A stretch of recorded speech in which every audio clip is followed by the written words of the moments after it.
Hi, and welcome to this episode of Poets Corner or the Let's Be Happy podcast. Today we have a fantastic guest, the wonderful Diana Conti, who is a ballet dancer and teacher and is fantastic. So we are just about to start. So welcome, Diana. Please do introduce yourself and tell us a little about yourself in your own words. Thank you so much for inviting me, having me as a guest today. And I've just come back from Pineapple teaching ballet, so I'm still happy and buzzing and full of energy, and that's what I like the most. So my background is that I started ballet as a kid, and then I kept it going throughout my life until I danced as a professional, and now I'm teaching, so I'm passing on my experiences. And I'm originally from Italy. I mean, I was born in South Africa because my parents traveled there and they were very adventurous and said, let's try and learn and come in contact with other cultures. So I was born there. And I'm just saying this because it's that where I attended the primary school with the after school club. That's when I started doing ballet. And I said, oh, this is really great. This is really nice. And in a way, I thought this is going to be my future because I really loved it. And so it was easy to dance, to jump, to turn. And the more I did it, the more I could do it. And it was very rewarding. And so I said, yes, this is going to be my future. And so when we traveled back to Italy in Bologna, I studied in a private school. Like I want to do this seriously with all my academic studies. And then I moved to London. That's when I started to dance here and teach. So yes, ballet's been my thread, love of life. So that's amazing. That takes us to the first question, but you already answered it, which was going to be if it was your first choice regarding with doing something in the future, like teaching, for example, or dancing. So what's your first choice as a career? Who could say that? Well, the thought was that I was going to do it forever because it was so rewarding and because I liked the classical music. I liked the wooden floor because when we started it was in a hall on a wooden floor, and it was like the smell, the sensations, the emotions you go through, the music, you use it to express your feelings. And we've always seen sequence of dance things like, oh, I want to do that, that's really buzzing, that's attracting me. And I tried other forms of gymnastics, but no, this is not, or volleyball or other team sports, but no. So swimming, no, swimming wasn't one of those either. No, just ballet. And yeah, when I started attending school, it was once a week, and then I went twice a week, then 3 times a week, and then 6 times a week, performances, rehearsal. And then I got into point work, and it was so exciting. It was like, I can do that. Yeah, so then it became a career. I mean, I ended school as an administrative dietitian, but I thought I was never going to work in an office. I mean, it was good working, helping people in their diets, in their health, but it was like, I can't sit down for that long, like 6 hours. Oh no, I need to dance. And so that was brought me to actually keep moving, exploring other forms of dance. I did some Argentine tango. I'm doing flamenco. I'm studying flamenco still. I got into some folk dance from Galicia. That's where my husband come from, and playing the tambourine. So it's always evolving. I mean, ballet is the first thing, but then I have time and space to keep stimulating the body, the brain, learning. Yes, so ballet was going to be my life. Your life. Yeah, that's amazing. Incredible. Yeah, I love listening to it. And what drew you to work here in London? Since how long have you been here? So what drew me to work here were the summer holidays. I finished school and I said, what am I going to do until September? Because schools in Italy close from mid-June to mid-September, so the whole summer. Wow. So to me at that time when I was a teenager, it was like, this is impossible. to stay without dancing all these months. So Mm. I usually trained at home, did my stretching. I did some yoga lessons with my mom that got me into breathing techniques. And yeah, I came to London, where I'm living now, and I started attending open classes. And here is like so many people, so different cultures, different techniques, different teachers. Each teacher would explain the exercise in her or his way according to their own experiences. And the whole atmosphere was like enthusiasmatic, like bubbling. You would walk in the dance studio, there was live music because there's a pianist playing live music, and this would like bring like the emotions, the steps alive, rather than I was used to a CD, but that's what everybody used to have, a CD or even a cassette player going further back. In our times, yeah. Yes, and then you London, all the pianist, the vibration from the piano, you know, just using the notes, the music to feel the music, the movements. Mm. So I came to London in summer and I stayed. I said, Mom, send me my winter clothes. I'm not going back. It's like September. No way. So I stayed you were a teenager? Yeah, I ended school. I was like 20. I was about 20. It's time to look for different fields, different things in life. Mm. And I stayed, and I worked in a restaurant for some time where I met a young, charming fellow that became a husband, and he's Spanish. And perhaps this is one of the reasons as well that I stayed here. So the two combined, the passion for dancing, I could follow my career here. Then I went into teaching. So it's always like a hobby, but it's gone into like living, a way of earning life, and yeah, being in contact with other cultures. So I've learned Spanish while I was in London, I would say. So yes.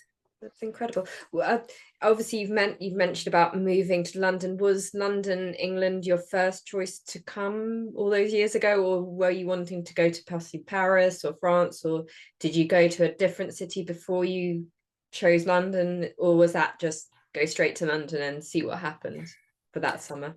Well, I came to London because I spoke some English from South Africa, even though it was quite elementary, because then we moved to Italy and I always spoke Italian. But I kept English as a foreign language just to remember something about it.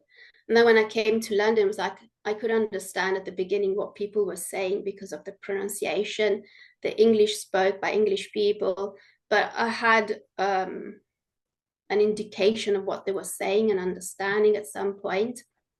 So at the very beginning, I was listening to the news on the radio 3 times a day because it was the same news in the morning, in the afternoon, in the evening, so I could pick up what was going on.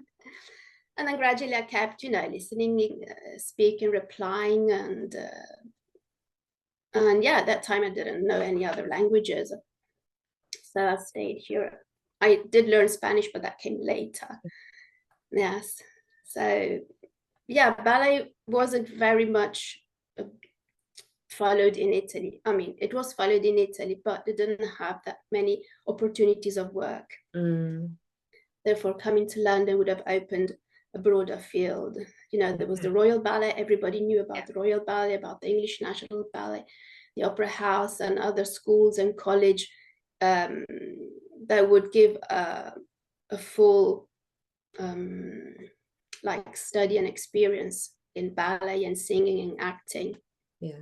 And at that time in Italy, I just went to a private school because there wasn't all these facilities. So yeah, absolutely. And you've got Sadler's Wells and sort of all the sort of Rambo and like all the other big theatre companies, and sort of obviously smaller companies here. There's a lot more opportunity. It's sort of big capital cities do that stuff, and it's sort of quite strange. I'm sure obviously in Paris there's a lot of ballet, but London does seem to be quite a hub, and obviously you've got the school in Richmond as well, which is yeah. When I was I may do this in quite a lot of podcasts, but when I was a child I studied ballet as well, and it was a thing for a lot of, and it was my primary school, so I was about 6 or 7 when I started, and it was a standard thing that a lot of girls in my area, and although it was a middle class area, there was a ballet school nearby, a suburban one, and I'm sure that's the case in lots of different towns and cities in Britain, that there are a lot of small ballet schools and classes, and of course other dance classes out there, but strangely embedded in Britain, I think. You studied ballet in Argentina, didn't you? Yes, I did it. I enjoyed it. I can get what you are saying, because I had the same feeling with the music and being there. And we had this presentation at the end of the year, every year, with we danced all the clásicas, the cascanueces. I don't know the words. I don't know the words in English. The Nutcracker. All of them. Peter Pan, I think. All of them. Yes. Yeah. Sure. Something I really regret, because I wanted to be a professional ballet dancer. Is it too late for me to start again? What do you think as a teacher? Well, it's not too late. You can always start like from a beginners. I mean, if you have done other types of dance, you're already body aware, if you and so it's easier to pick up the discipline, the movements. I wouldn't say there's an age. It might be maybe less flexible or less turned out, but you don't have to be 180 degrees to dance. You just use your body.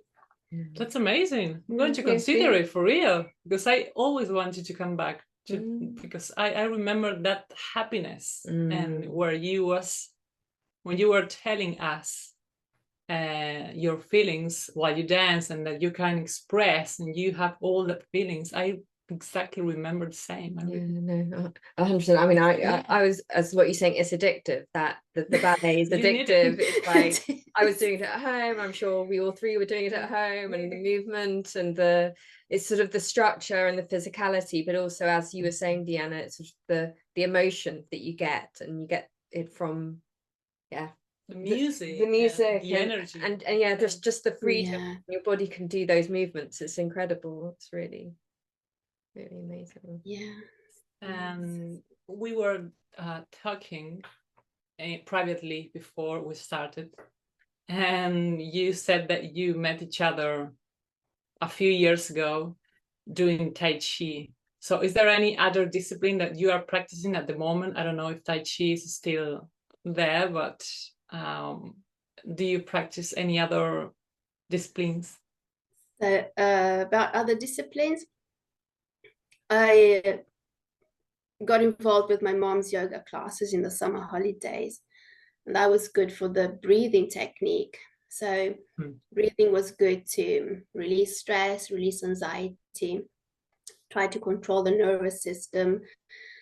Every time there was extra rehearsals or performance or stage nerves, it's like going back to the basic breathing patterns, breathing technique, calm down the nervous system.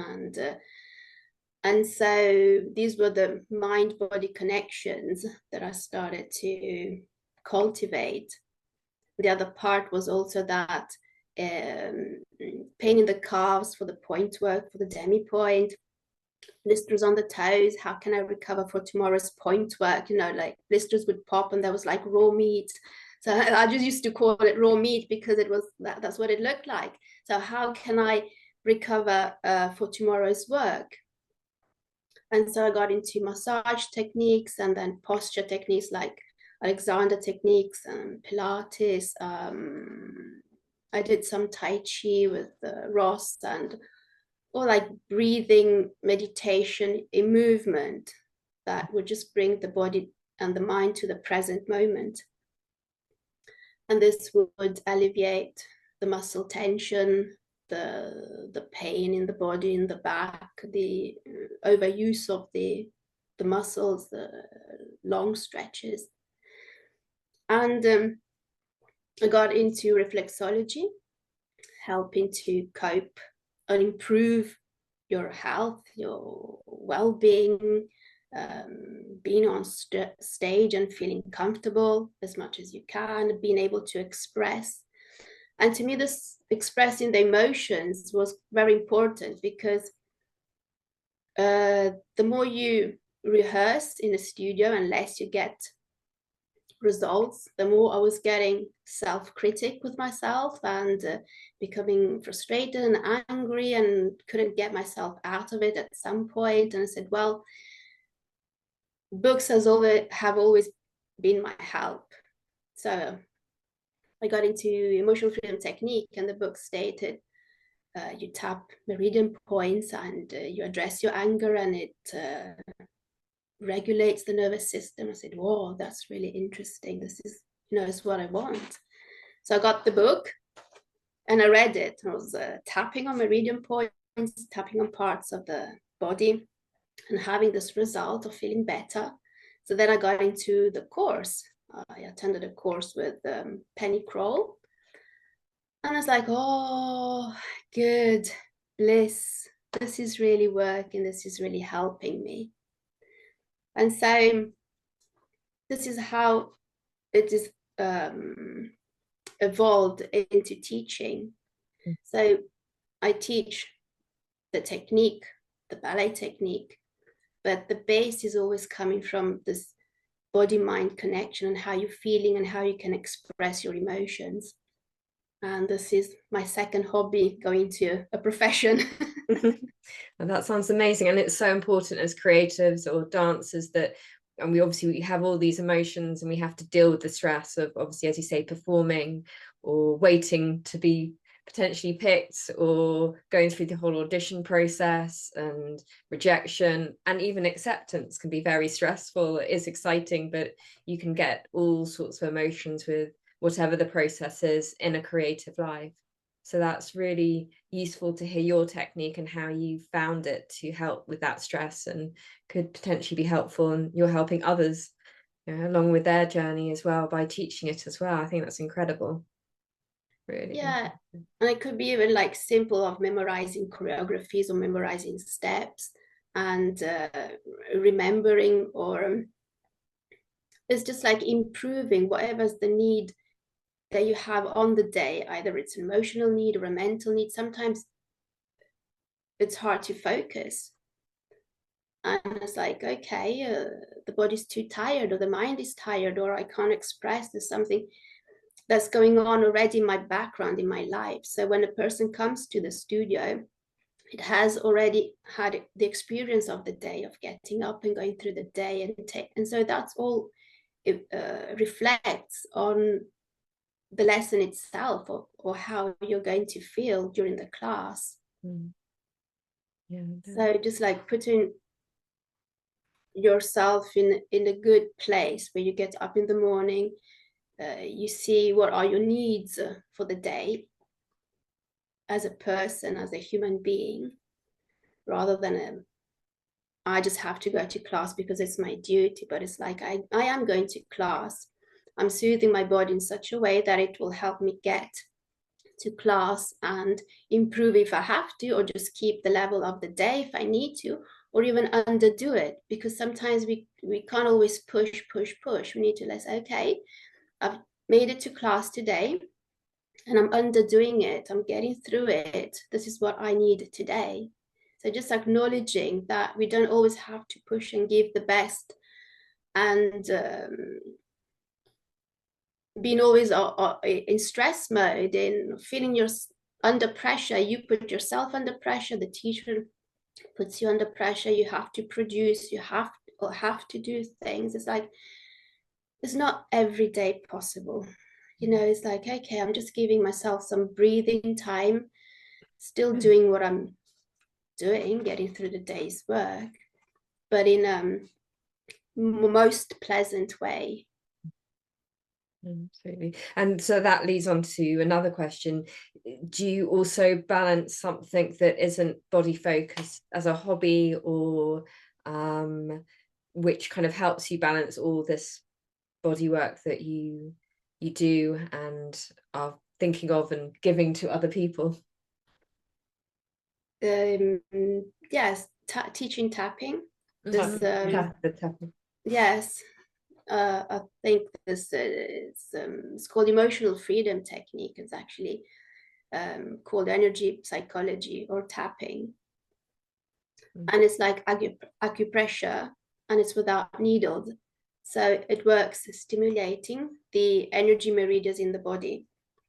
So energy meridians are like a roadmap of channels along which the energy travels. And instead of inserting needles, we simply use the fingertips to tap on those meridians in order to stimulate the energy flow. And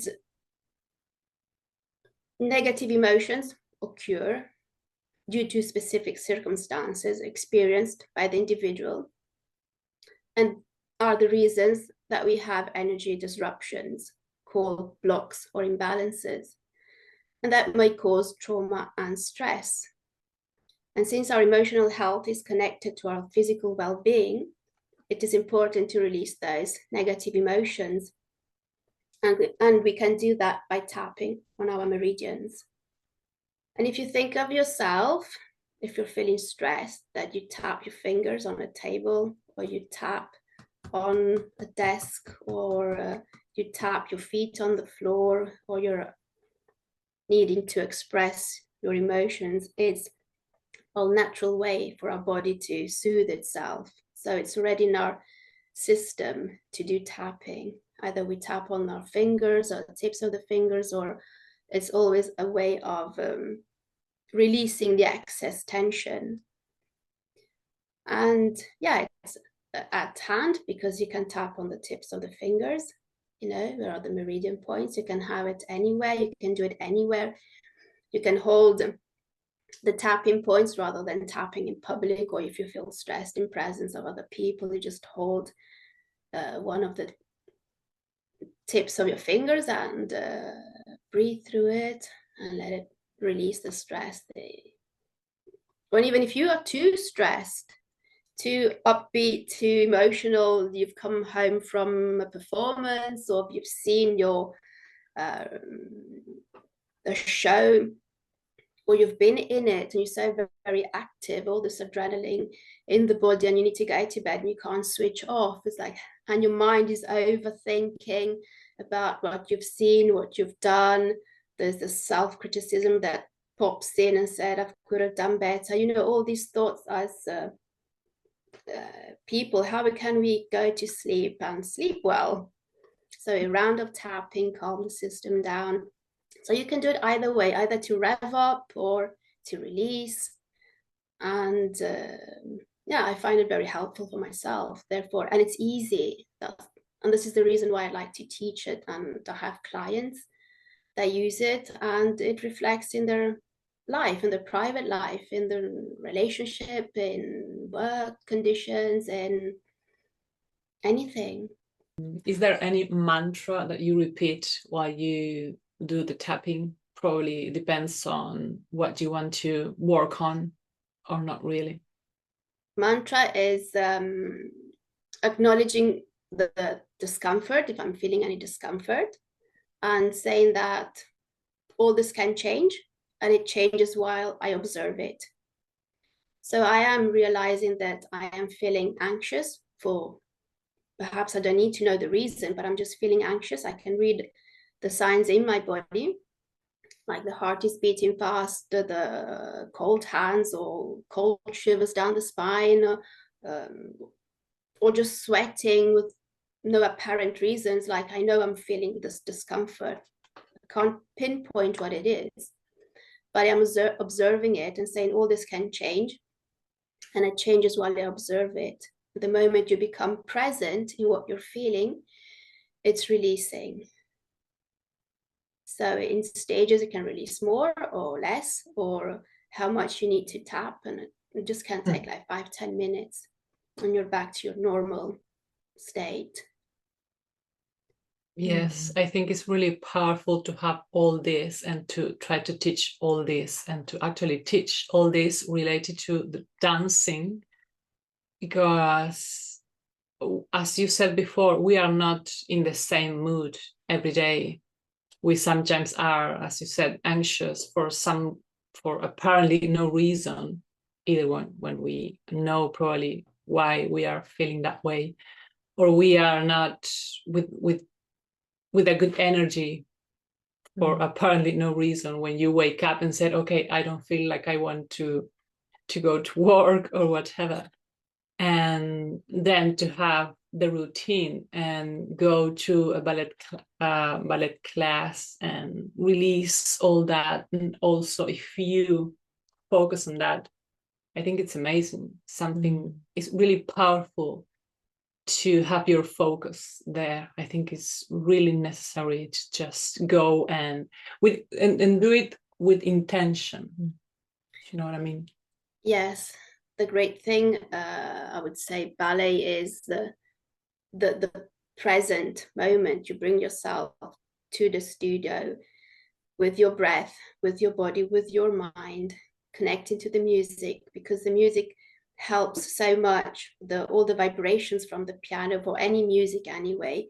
But if you like classical music, like, it's soothing if you need to be soothed, or revving up if you need to be revved up. So either way, it's always a great help.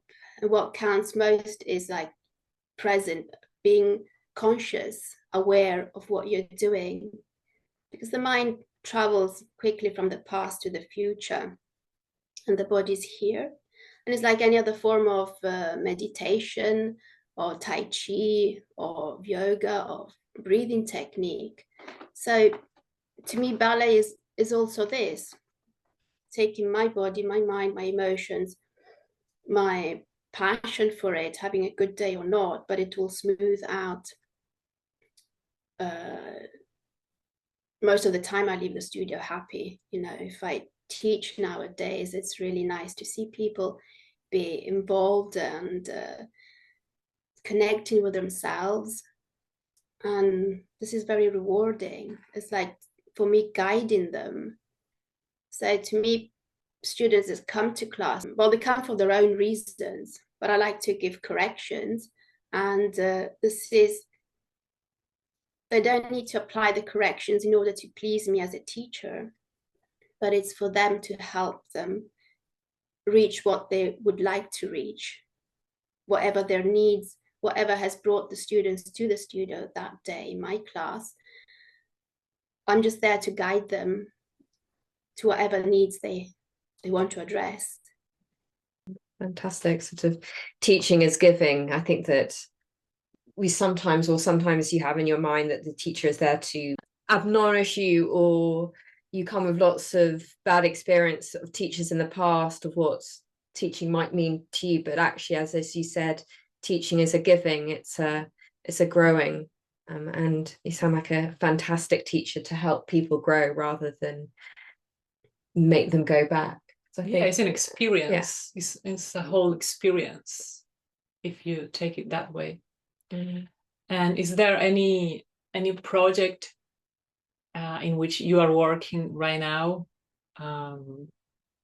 related to ballet, or probably with tapping? Projects, keep teaching, yeah, keep okay. doing what I'm doing. And yeah, I just want to spare a few words saying that I like teaching, I like to give corrections and alignment, but this is again to respect the person's body.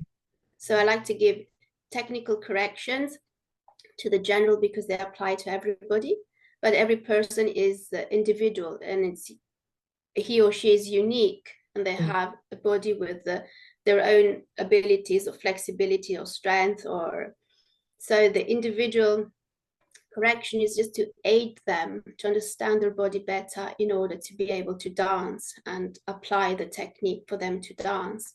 Yeah, no, you sound like a fantastic, beautiful teacher, as all teachers, should be, for that motive. I know that most teachers are, but sometimes, I suppose I've in the past had bad teachers, or I've come with an attitude of what a teacher is doing and would be, and I guess it's also different times and different ways of being. But yeah, no, it sounds really, really wonderful.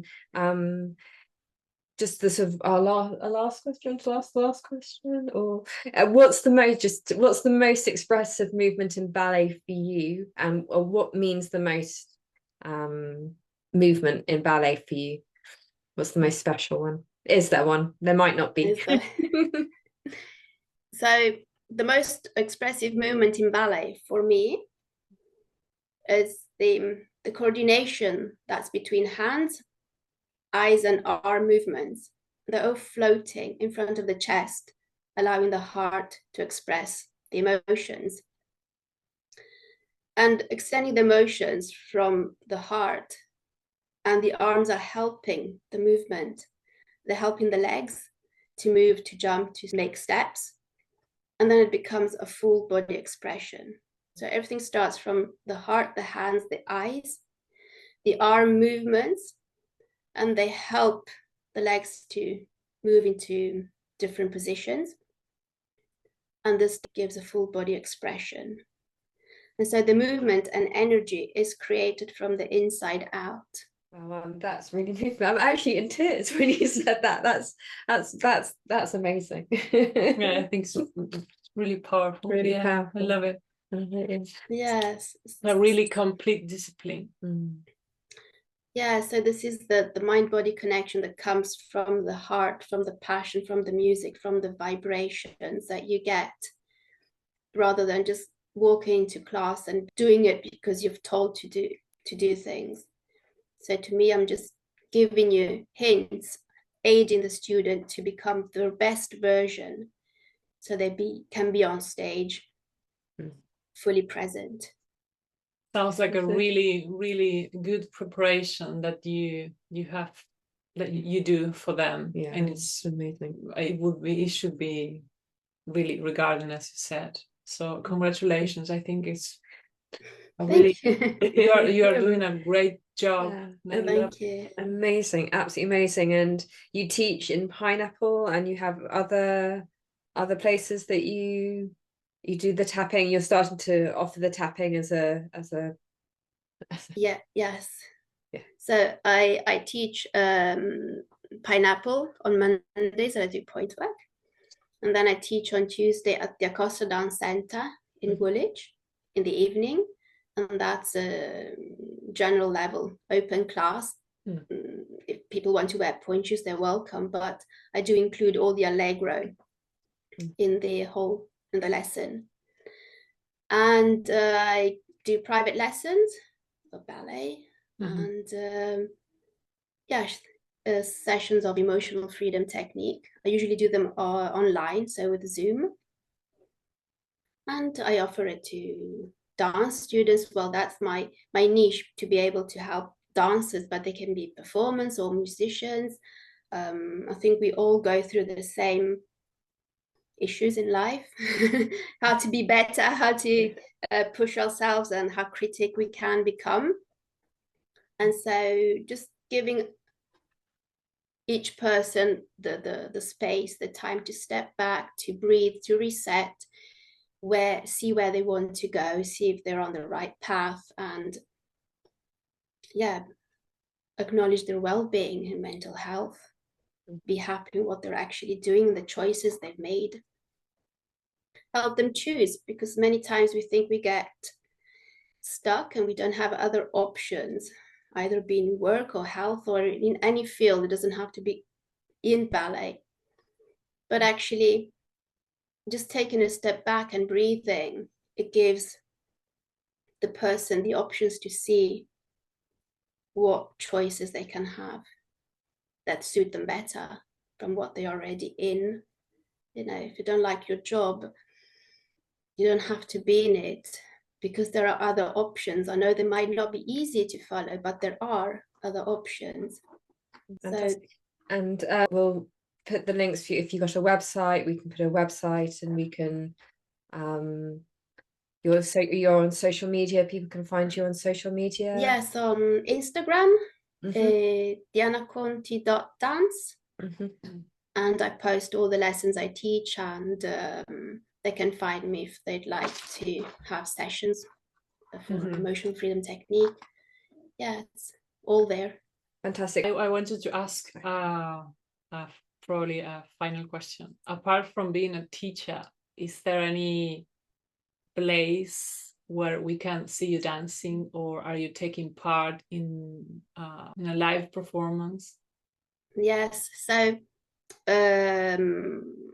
I take part in performances with flamenco group, the amateur flamenco group, with Lucia Caruso.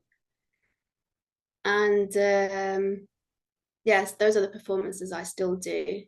And mainly those. Well, anyway, teaching is in a way a performance, because it's my whole self in studio present, giving all that I can. And I often demonstrate because I still like doing it. It still gives me the buzz. still want to turn, I still want to jump. Yeah. So yes, and the flamenco being on stage is a very nice opportunity again to express. It's a different form of dance, but still I play castanets, and so it's still very expressive and emotional as well. Absolutely. Well, keep us up to date with those. If you do any performances with your flamenco, we'll let people know. And then you're in London at Pineapple and the Acosta, and we'll let people know about that too. So thank you so much for joining us, Diana. It's been an absolute privilege. Yes, you have to go down to Pineapple for a ballet class. Yeah, I'm serious about it.